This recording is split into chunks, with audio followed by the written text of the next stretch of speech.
Yes, hi everyone. So, welcome to this class of physical spectroscopy. In this session, we are going to discuss IIT-JAM and other MSc entrance previous year questions of physical spectroscopy. So, this is going to be very helpful for all of you guys.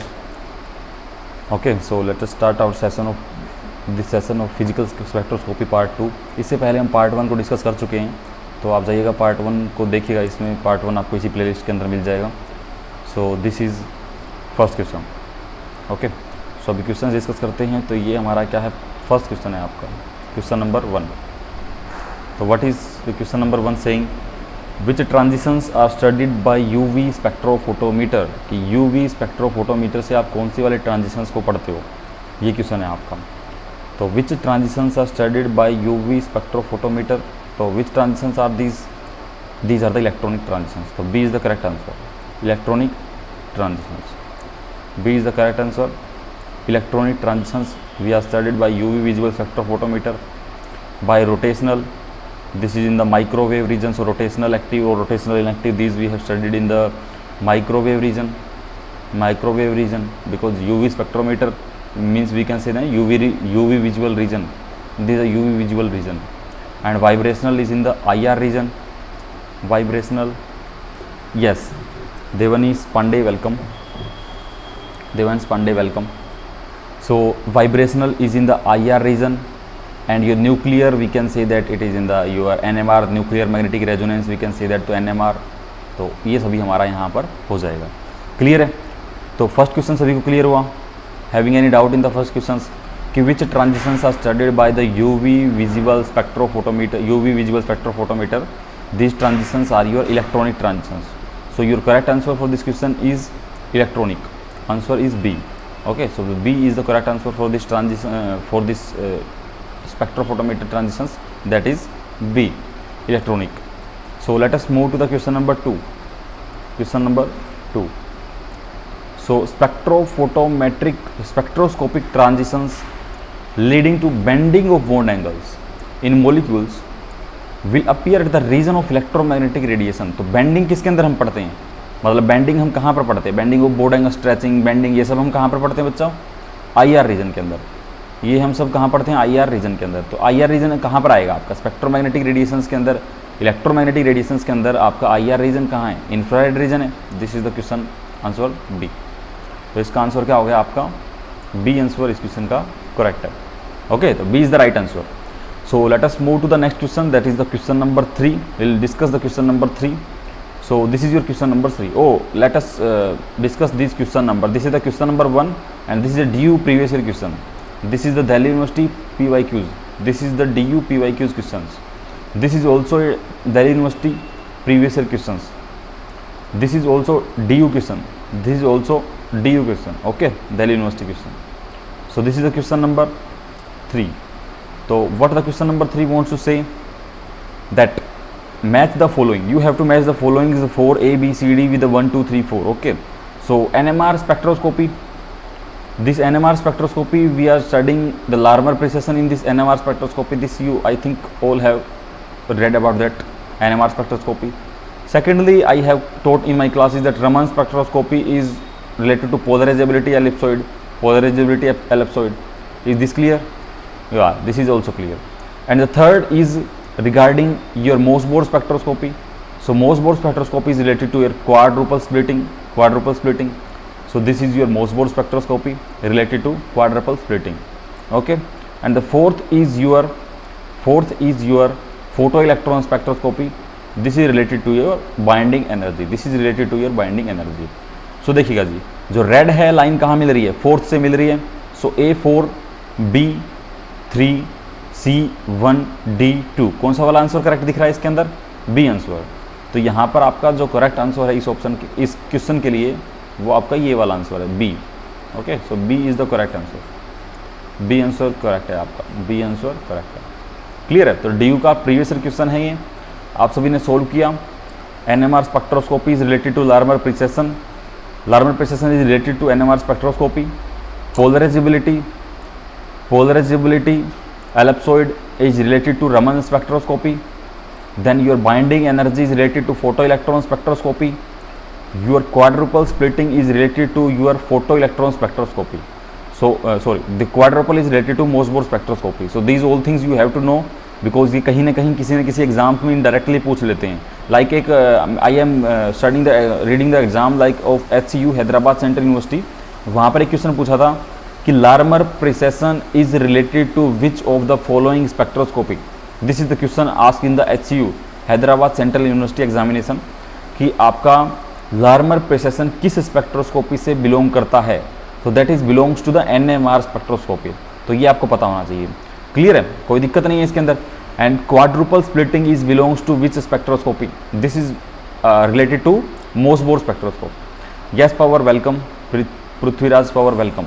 So this related to your photo electron spectroscopy. तो ये question आपका DU का question है. I think Delhi university MSc entrance 2018 का एक question आपका यहाँ पर है. दिल्ली यूनिवर्सिटी 2018 MSc एंट्रेंस का क्वेश्चन यहाँ पर है.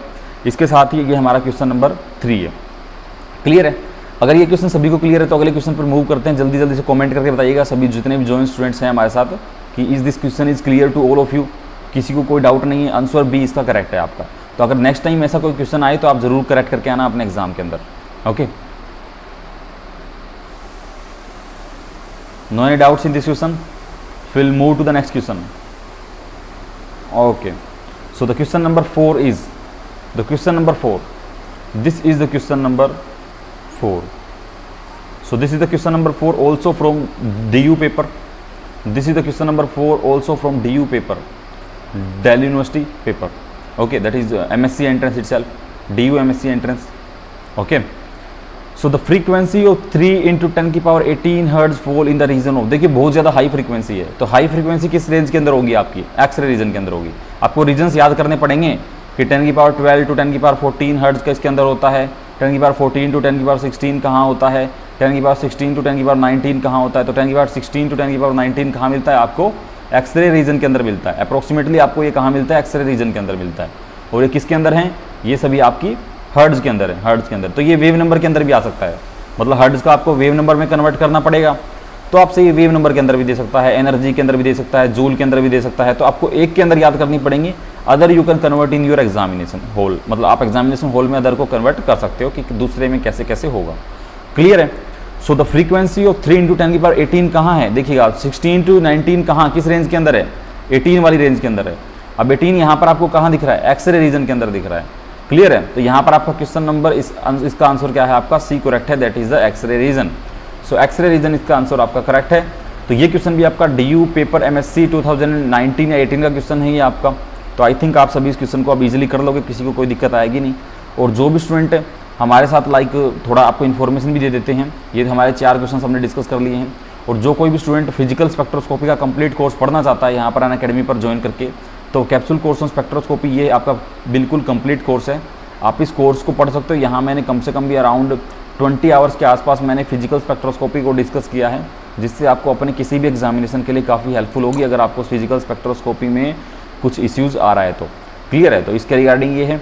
कॉन्टैक्ट आप मुझसे कर सकते हो इस नंबर पर. अगर किसी को कोर्सेज के रिगार्डिंग कोई एक्स्ट्रा इन्फॉर्मेशन चाहिए कि ये सभी कोर्सेज कैसे होंगे सर, क्या सब्सक्रिप्शन वगैरह की डिटेल्स रहेंगी, तो you can ask me on this given number. Referral code आप सभी को ये यूज़ करना है. That is ANILTICT for your 10% discount. Clear है. तो मूव करते हैं अपना क्वेश्चन नंबर 5 पर. तो ये हमारा है जी question number 5. Okay, so this is question number 5. Clear है. 4 क्वेश्चन हमने अभी तक डिस्कस करे हैं.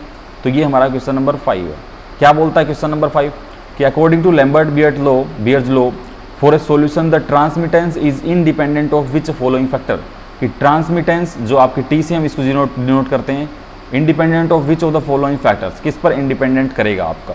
आपको पता है एब्जॉर्बेंस इज इक्वल टू क्या होगा? Epsilon into C into L ये होगा आपका. तो यहाँ से क्या आ जाएगा आपका? एप्सिलॉन पर भी डिपेंड कर रहा है, C पर भी डिपेंड कर रहा है और L पर भी डिपेंड कर रहा है. तो मोलर रेजिस्टेंस कोफिशिएंट भी करेक्ट आंसर है, पाथ लेंथ भी करेक्ट है और कंसंट्रेशन भी करेक्ट है. तो इसके लिए आपका इंडिपेंडेंट फिनोमिना कौन सा है? That is the temperature of a system. So according to Lambert-Beard's law for a solution the transmittance is independent of which following factor. The correct answer is D, that is the temperature of the system. So ये solution है आपका. This is for DU. ये question भी आपका DU में पूछ चुका है. 2017 एग्जामिनेशन के अंदर आपका ये क्वेश्चन आ चुका है. तो क्लियर है गाइस, किसी को कोई दिक्कत नहीं है इस क्वेश्चन के अंदर। तो ये हमने क्वेश्चन नंबर 5 यहाँ पर डिस्कस किया है। अभी इसी के साथ अगर किसी को कोई प्रॉब्लम नहीं है, इसके अंदर कोई भी डाउट नहीं है, तो हम नेक्स्ट क्वेश्चन की तरफ मूव करते हैं। This is our question number 6। This is our question number 6। This is little higher level concept, मतलब इसके अंदर थोड़ा रिजिड रोटर का हाई लेवल कंसेप्ट लगता है कि आपके type of molecules in rigid rotor कितने होते हैं। तो ये थोड़ा सा अच्छा क्वेश्चन है। बाकी डीयू ने इसको 2016 एग्जामिनेशन में पूछा है डीयू ने, तो फिर इसलिए मैंने यहाँ पर याद डाला है आप सभी के लिए कि आपको इसका सॉल्यूशन पता लग जाए। Which of the following statement is correct about the principal moment of inertia of an X Y molecule of an X Y molecule lies on the A axis.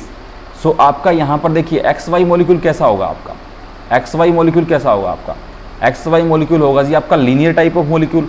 Like हम अगर बात करें लाइक कुछ भी आपका लीनियर मॉलिक्यूल होगा, तो X Y molecule is nothing but a linear molecule आपका।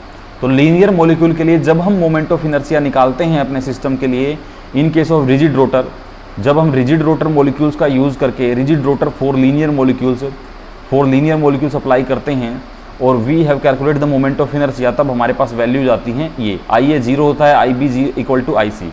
आई ए पे क्या होता है आपका मैक्सिमम होता है, और वो मैक्सिमम ही आपका क्या है 0 है, और आई B is equal to I सी है आपका। तो आप ऐसे भी लिख सकते हो इसको कि आपका I B is equal to I C greater than I A, ऐसे भी आप इसको लिख सकते हो। ठीक है, ये थोड़ा हायर लेवल कंसेप्ट है। बहुत सारे स्टूडेंट्स ने एमएससी बैचलर्स के अंदर इसको नहीं पढ़ा होगा, बट कोई इश्यू नहीं है, बहुत कम आते हैं ऐसे क्वेश्चंस, बहुत कम आते हैं।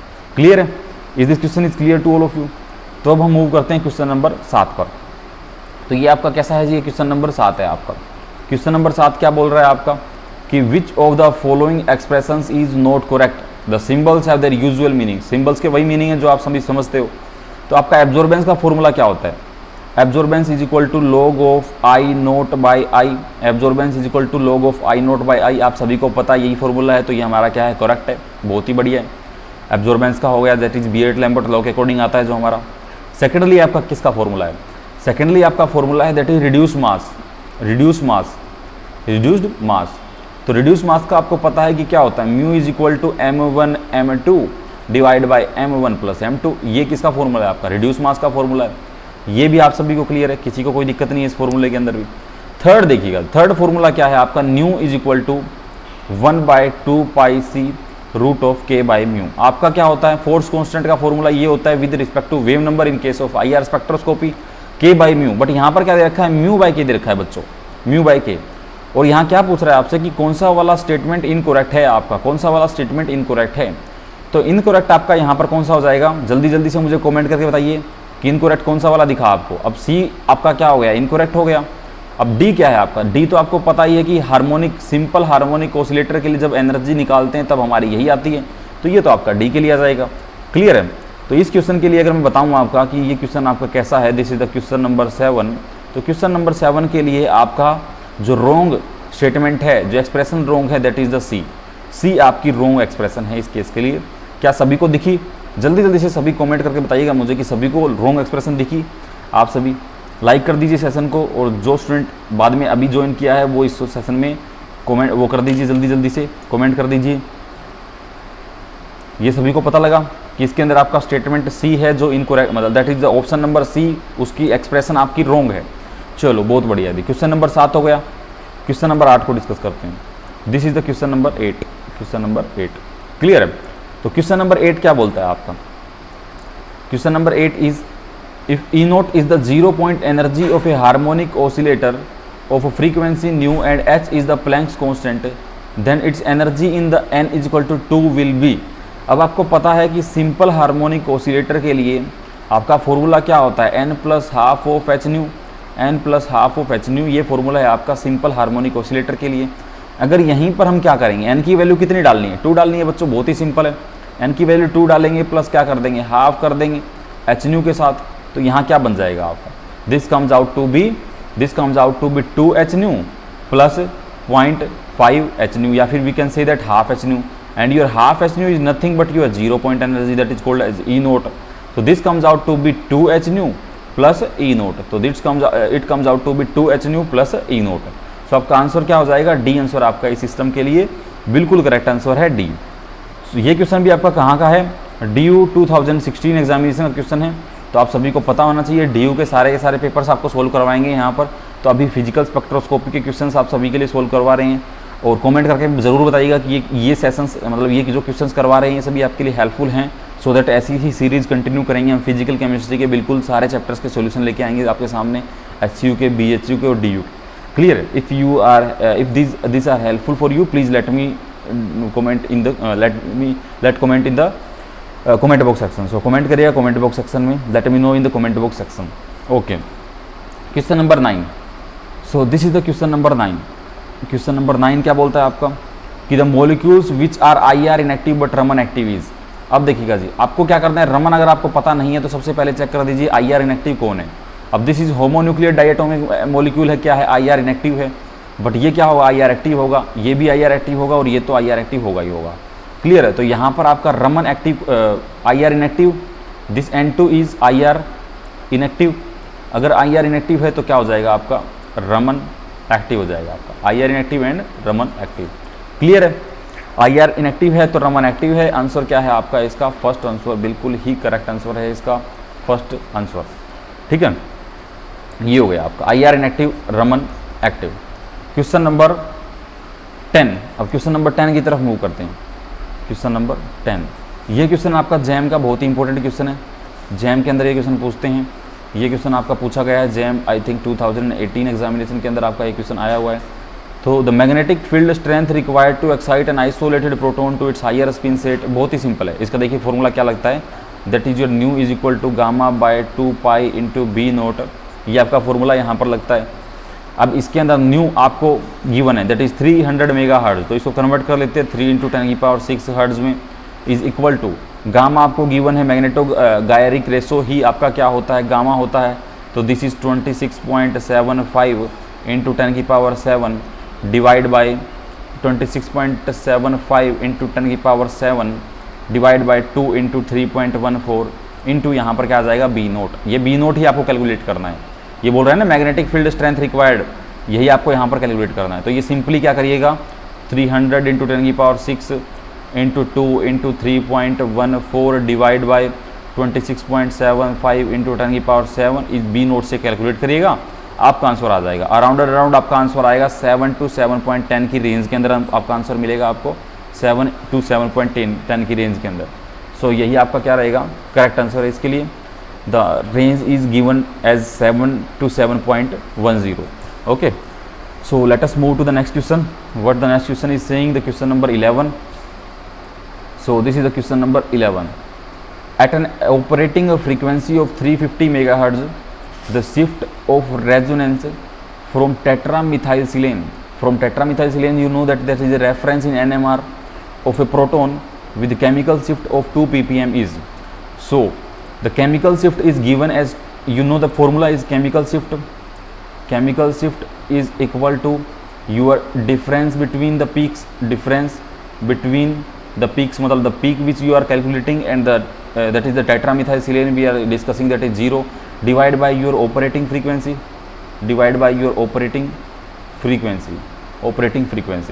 So the chemical shift is given as 2 ppm, we can write as 2 into 10⁻⁻6 into operating frequency is 350 into 10⁻⁶ hertz is equal to your peak।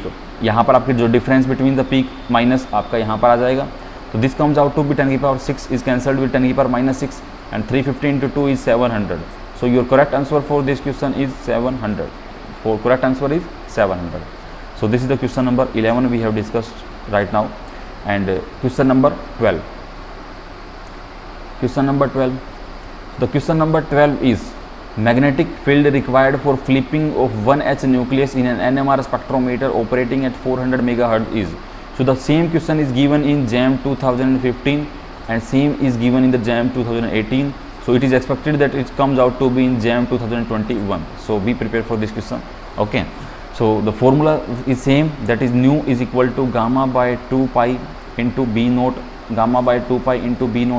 Your gamma, the frequency is given as 400 megahertz.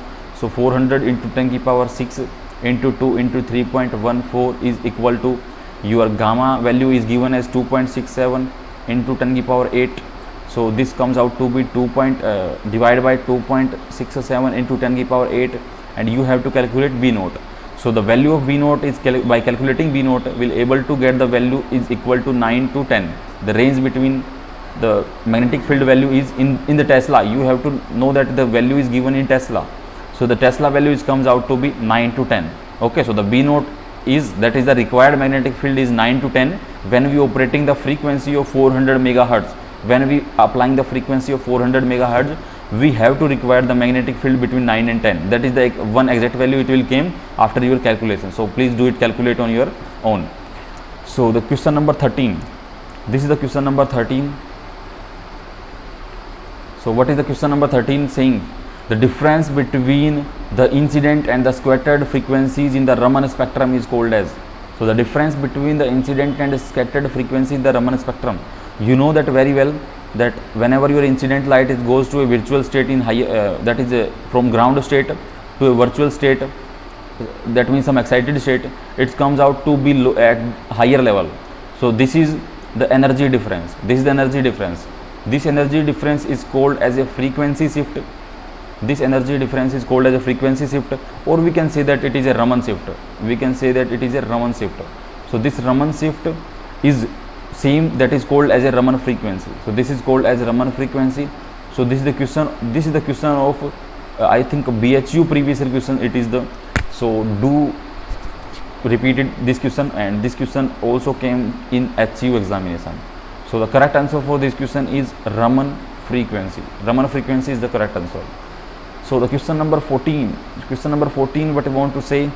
A particular vibration in a polyatomic molecule is IR active if during vibration there is A. So which type of vibrations are IR active? You have to know that. IR active is, that means change in dipole moment, that we can say that dynamic dipole moment. Dynamic dipole moment, the transitions which are IR active have dynamic dipole moment. So answer is B is the correct answer. In which case you have the permanent dipole moment. For the molecules to have rotationally active, अगर आपका molecule को rotationally active करना है, so you have to be the permanent dipole moment. The molecule must have the permanent dipole moment. And if the molecule have change in polarizability, then that is the required condition for Raman spectra. That your molecule is changing the polarizability. Clear? So the change in potential energy is not any criteria for any spectroscopy. So the question number 14 is this. So let us move to the question number 15. So question number 15 is, in the hydrogen molecule, when hydrogen is replaced by deuterium, matlab your lower molecular mass is replaced by higher mass. So that means your hydrogen replaced by deuterium means your value of mu is increases. Mu means your reduced mass. Value is increasing. So what will happen to the rotational constant B? What is B? Just let me know what is B. The B is your rotational constant. B is rotational constant in case of your rotational spectroscopy. So we know very well that B is equal to h square upon 8 pi square I c, if we will calculate it in the wave number form. H square by 8 pi, this is your by 8 pi square I. This C is not came here. If C is came, then H is not available. So this is I. Yeah. So this is this. Okay. And you know that I is what? I is mu r square. I is equal to mu r square. So B is inversely proportional to mu. We can say that. So if the reduced mass is increasing, the value of B is decreasing. So the answer is C. The correct answer is C. So thank you guys for discussing all these questions with you, for joining with us. If you have any doubt, then please let me know. अगर किसी को कोई doubts आ रहे हैं तो please पूछिएगा इन सभी questions के बारे में, जिस किसी को भी कोई डाउट्स हैं. और यही है कि आप सभी ऐसे ही कोर्सेज़ के क्वेश्चंस को पढ़ सकते हो. ये सभी कोर्सेज़ यहाँ पर अनअकैडमी पर आप सभी के लिए अवेलेबल हैं. जिसको फिजिकल केमिस्ट्री कंप्लीट करनी है अपनी, गैसीय state, stereo chemistry, GOC, thermodynamics, conductance, electrochemistry, and इसके साथ साथ और काफ़ी कोर्सेज़ हैं. स्पेक्ट्रोस्कोपी है, solid state, chemical ionic equilibrium, atomic quantum, thermochemistry, surface chemistry, course on solid state. तो आप सभी इन कोर्सेज़ को पढ़ सकते हो अनअकैडमी पर आके. और आपको क्या करना है, कॉन्टैक्ट करना है आपको इस गिवन नंबर पर, जिससे आपको क्या मिल जाएगा, 10% डिस्काउंट मिलेगा अगर आप इस रेफरल कोड को यूज़ करते हो तो। क्लियर है? तो अगर किसी को कोई डाउट्स आ रहा है तो प्लीज़ लेट मी नो। अगर किसी को कोई भी डाउट्स हैं तो प्लीज़ जल्दी जल्दी से अपने डाउट्स पूछिए, फिर हम इस सेशन को यहाँ पर समाप्त करते हैं।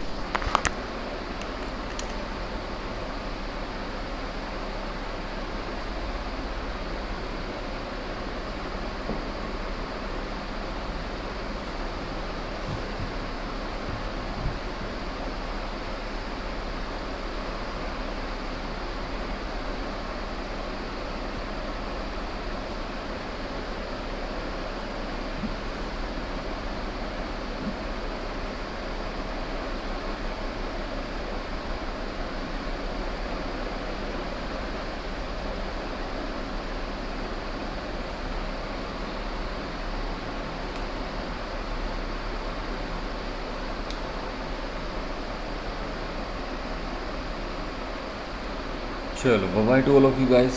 Have a nice day. Enjoy your day and keep reading, keep preparing. All the best for you.